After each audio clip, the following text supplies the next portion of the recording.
Hi guys, just about good morning to you. It's nearly the afternoon. It's my 12 o'clock regular slot today, but please note tomorrow's slot will be a bit later in the evening at about 7 o'clock. Just make that note. I know you guys may well be wanting to follow along, hopefully. So today we've got quite a bit to go through. I'm going to wait for a few more people to turn up. I'll leave you looking at the board, and I'll be back with you in a couple of minutes' time.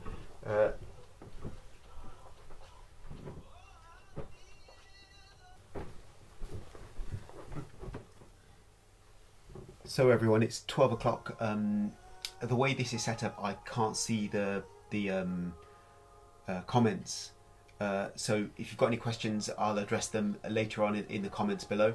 But today we're going to talk about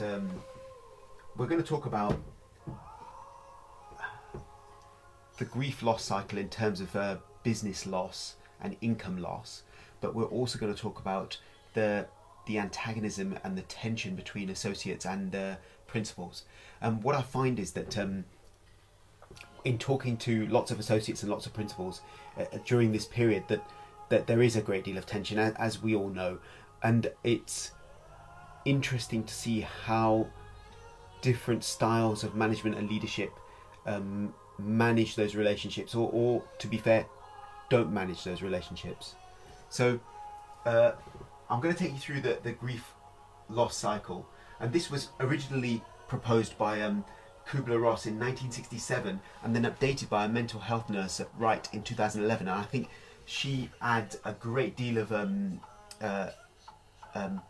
additional information to help bring somebody through this cycle, or to at least understand what the stages are in more detail, and also how to best intervene to progress people through. So I think we've all gone through this shock and denial that, is this really happening to my business? Is this really happening to me now? And I must say, even for me personally, it was a bit of a shock. Even though I knew it was coming and I was preparing for it to come, it was still a shock when it arrived. And there will be principals and associates who will be going through this numbed disbelief stage, and may still be in that stage. Woe is me, why is it happening to me? What's going on? And then I think the reason for this stage is really to protect oneself, to protect one's mental well-being and emotional well-being, and to kind of shut off a little bit. And it does avoid pain and protects from absolute overwhelm. Just give me 1 second, I'm just going to turn this music down a little bit. So, by protecting oneself, that's fine, and that helps a great deal to protect your mental well-being, but it does nothing for your teams. It does nothing for your associates if you are the leader of your business, and it's up to you to strive forward and to move forward and to set the agenda. And if you've got your head buried in the sand, or you've just closed the doors and you're not communicating, then that really doesn't work, but I understand why it happens. And then there's this second stage of pain and guilt, and this goes for both associates and principals. Again, did I not plan properly? Did I not save enough money? Did I not prepare enough? Was I not aware of what was coming down the line? And this is again about allowing yourself during normal business to read widely, to be aware of what's going on in the markets, to understand that maybe the government, the BDA and the GDC might not be on the ball, and you have to make decisions before your governing bodies tell you. And I think this is the difference between a leader and an entrepreneur, a leader and a business owner. I think to really lead an organisation, to lead a business, to lead yourself, you do need to be proactive. And I guess you can't rely on outside external agencies or external, pub conversations with your friends to really guide you. I think it all adds to the mix, but ultimately you're the leader of your business. And did I not plan properly? Did I not save enough? Did I not have enough backup to make this work? Now, the clever amongst you will have planned in advance, and there's certainly my parents would have taught me never to buy things that I can't afford. But it goes one stage further, doesn't it? To reducing the amount of reliance on credit, but to have a plan that if everything went down the pan, so to speak, you do have maybe 3 months or 6 months worth of business expense cover in terms of cash in the bank or access to facilities or access to loans from family to really see you through. And this thing about not planning properly, I think we will all take a lesson from this, me included, that maybe we could have been better prepared. So this third stage, the anger and bargaining, is where Wright explains that this damages relationships between individuals. It damages relationships between associates and principals, and it also damages relationships between the business and its external suppliers. So if you lash out without thinking, without carefully considering the business going forward and this period afterwards, it can cause irreparable damage. But the whole point is, while you're in this stage, you're really not thinking straight sometimes. And again, there is a tendency to just close yourself off and not really want to engage in the process. Stage 3 leads to depression, reflection, and loneliness. And this loneliness is quite difficult because there are a lot of single-handed practitioners out there, and they're working literally on their own. They don't have associates, or they have a part-time associate coming in maybe on a day when they're not there. So there's very little interaction with a team as such. Nevertheless, that single-handed principal is still managing a team that they have to look after and they have to care for. So if we're not careful, this depression, this constant reflection, this can weigh one down as the magnitude of the what's happening has sunk in. Now imagine you're a principal of a practice, a private practice, and you're about to sell. Maybe in January you'd put your practice on the market, you had a number of inquiries, and you've agreed a sale at a certain price, and then COVID hits. Then what's going to happen here? Your practice value, you're already counting the money in your head. You already have sold it in your mind. So you're already winding down, and then this unprecedented event occurs, and your buyer pulls out. You are concerned about the practice value dropping. You don't know how the year ahead is going to look, and you've got all these bills to pay that you'd already kind of, in your mind, you were all set. You are, literally on the beach and just relaxing, and you're going to have to work now, and that's a very difficult place to be because you'd already mentally prepared to not be there, and then you've got to go through the whole sale process again and deal with that. Now I think it will be a changed landscape, and you know that, and so that becomes a very difficult thing to deal with. So this depression, reflection and loneliness can really sink in and really hurt you mentally. So it's really important that those individuals who probably are watching webinars and being online, because it reinforces that hurt, but there is a lot of benefit to come from coming to these webinars, coming to the things that dental tubules and other CPD providers provide, and just generally listening and talking to your peers. And I think we as the ones that are online need to reach out to those dentists and reach out to those individuals that are finding it difficult. I know the Mental Dental Group provides a great deal of advice and guidance, and just an outlet for people to air their grievances and their problems. But as I've said, if anyone ever needs to call me for anything, please don't hesitate, and I know a lot of you have done that. So we get to stage 5, which is the upward turn, and this is where calm returns somewhat. And I don't think we're there yet, although as more and more information comes out from these organisations, from the GDC, from the HMRC, we are beginning to understand the landscape a bit better. And we've got people like Richard Lishman from Money for Dentists who are produce an excellent document. The other organisation, Bergen, the accountancy firm, that produced a really good webinar and discussion right at the beginning, and they've continued to update their details and their newsletters. Really helpful. And it's now we're just sifting through the information and getting some clarity, because I believe today HMRC are opening their portal for the job retention scheme applications, the funding. So the upward turn, the calm descends supposedly. I'm not quite sure we're at that stage.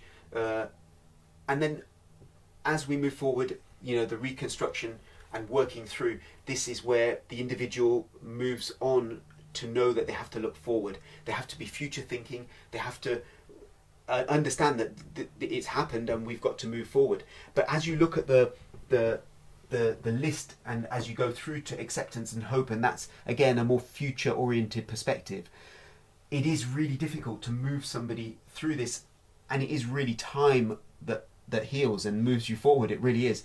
But you know, if you've built your business over 30 years or 25 years and you're looking to sell and you're exiting or you've just bought, it is a very difficult time. And I can understand how this plays out in the conversations I'm having. I can understand that people are in different stages of this process, of this cycle.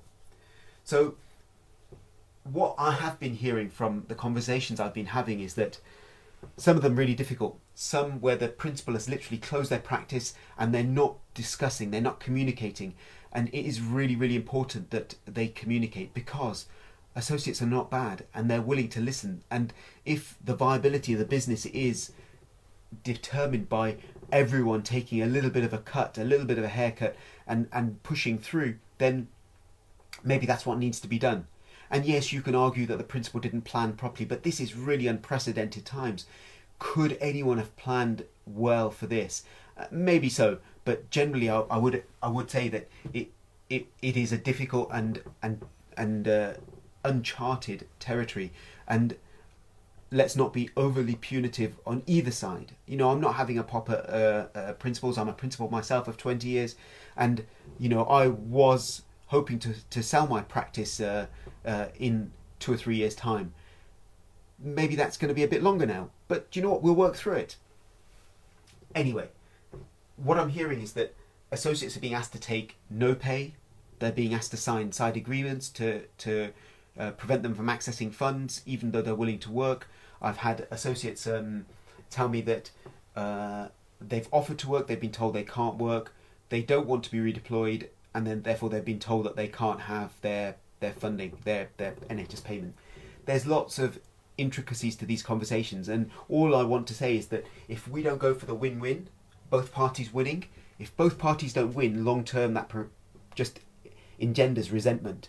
And as we move forward, as we come out of COVID, we want our teams to be coherent, tight, a group that really look out for each other, not ones that are going to try and get one over on each other. And I think this comes from the leader to be open and honest with his teams, and definitely try and aim for the win-win. Now, that might not be a perfect win-win, and I appreciate that these are really difficult times, but these are difficult conversations that need to be had. And if you're one of those principals that hasn't really had those conversations, it's time to do so. And if you need help, bring help in. Now, I appreciate having financial conversations at difficult times when everyone is stressed will be difficult, and that is even more compounded by the fact that it's going to be happening most likely over a Zoom call. Nevertheless, you can get your HR advisor, your HR teams, or somebody more senior, maybe a colleague, to sit in and help both parties come to some agreement. Now, I've also heard that that associates are being told no payment at all. I've heard that from staff members, from dental nurses, that they've been sacked, literally sacked. And that's interesting because we're based in Kenilworth in Warwickshire and Stratford upon Avon. And when we come out of COVID, we will be recruiting because we're growing our team. And we feel there's going to be some really class members of the team that may want to jump ship. So if anyone's looking for a post, I'm sure there'll be an advert out in the usual places across Facebook and Instagram. But that's for later on. So if we don't go for a win-win, as I say, then I think moving forward, businesses are going to find it very difficult. And as we exit COVID, things are going to change. Are we going to be able to sell as well as we did before? Are we going to be able to produce as much private work? Are patients going to come in for private work and request it? Or are patients going to slowly trickle back, initially with that surge of patients who need those emergency treatments? And then are they going to, and those ones that need their treatment completing that had already started, you've already prepped a crown, it's got a temporary, you've got to fit that crown. But, you know, you've placed an implant, you're going to do that implant crown or that implant bridge work. Absolutely, those are going to come through. But I think people are going to be slow to come back to dentistry. People are going to be cautious, especially if there's PPE issues and we're going to look like we're dressed in hazmat suits. So I think as we as we come out of COVID, it will be a slow uptake. And then not only that, there's going to be this angst and this negativity between the teams if the relationships haven't been managed properly. So I wonder, what do you guys think you should be doing, both associates and principals, right now to make sure that when you return, you are firing on all cylinders? And I spoke to a practitioner about, you know, what marketing they're doing at the moment, and she said to me that we've never had to market because we're pretty much 100% NHS, and the practice has always had a steady stream of patients. And I would argue now that model has slightly changed, or that thinking has to change, because post-COVID there's going to be a need to be accessible, much more accessible, informative to your patients, and be available to them as and when they need, because you want to differentiate yourself from that next practice or that next associate. And I think so that's as far as the principals are concerned. But for the associates, I think you need to be very much available to your patients, very much willing to pick up the phone, or for them to pick up the phone and talk to you. I think it's going to be a lot more of us giving of ourselves emotionally and mentally to our patients in order to keep them within our family practice, include them within our sphere of concern more so.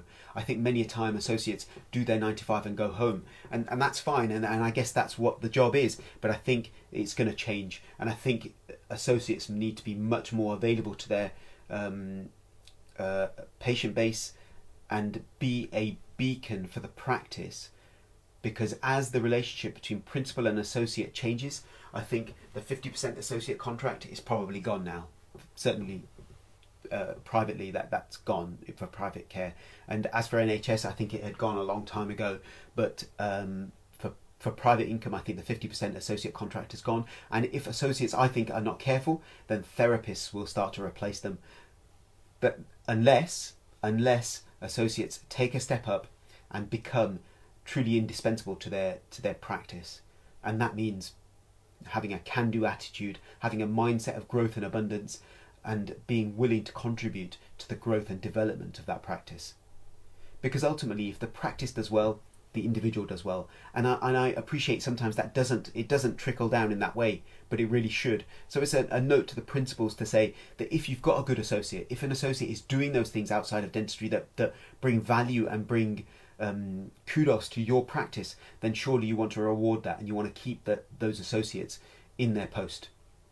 And if principals out there are like me, I prefer to do less dentistry. I prefer to do other things. I have other business interests, but I prefer to do less dentistry, and I want my associates to place implants and to restore implants. And even if my associates see one of my patients and they make a suggestion for some treatment, and that individual, that patient takes it up, I'm happy for them. I'm really happy for them that they've taken the initiative, and I don't have that need to be doing everything. I certainly want to empower my team to do more, and I urge you, those principals and associates, to just step up the game now. We've got another 3 weeks in lockdown, and I think we can achieve and accomplish what we probably would have achieved in years in this time if we use it correctly.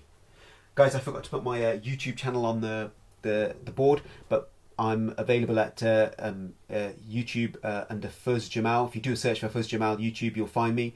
And please subscribe to my channel, where these videos will ultimately get put. And I hope I've given you some value today. Please don't worry too much where you are in this. Just understand that you've got to get to there.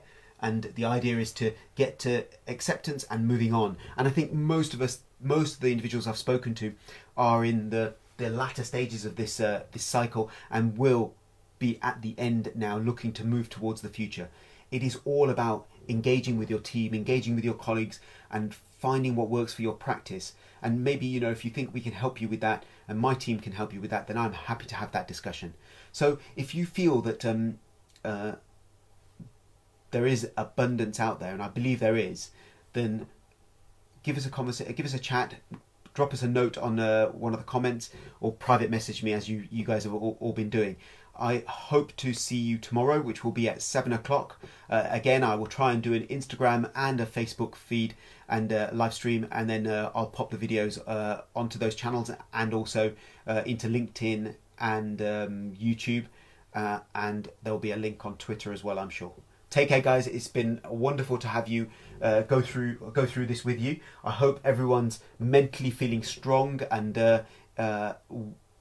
as I said, and I always say, my number's everywhere, but if you want to get in touch, please do get in touch. And I look forward to seeing you tomorrow at 7 p.m, same places.